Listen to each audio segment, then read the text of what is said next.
ગઈકાલે તારીખ 9/3/2025ના રોજ બોટાદ ટાઉન પોલીસ સ્ટેશનમાં BNS કલમ 303(2) હેઠળ એક ટ્રોલી ચોરીની ફરિયાદનો ગુનો દાખલ કરવામાં આવેલ। તે ફરિયાદને અનુસંધાને ભાવનગર રેન્જ આઈજી શ્રી ગૌતમ પરમાર સાહેબના સૂચના દ્વારા જણાવવામાં આવેલ કે એ અનડિટેક ગુનાને તાત્કાલિક શોધીને ગુનો ડિટેક્ટ કરવાના પ્રયત્નો કરવામાં આવે। તેમાં બોટાદ SP શ્રી કિશોર બડોરિયા સાહેબ દ્વારા સૂચના કરવામાં આવેલ કે તે અંગે સર્વેલન્સ ટીમને મોકલવામાં આવે।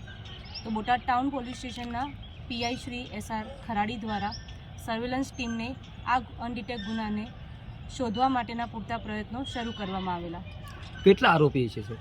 કુલ 1 આરોપી છે, જેનું નામ અરવિંદ ઉર્ફે કાનો ભૂપત ઝાપડિયા છે, જે બગડ ગામ, તાલુકો રાણપુર, જિલ્લો બોટાદથી છે।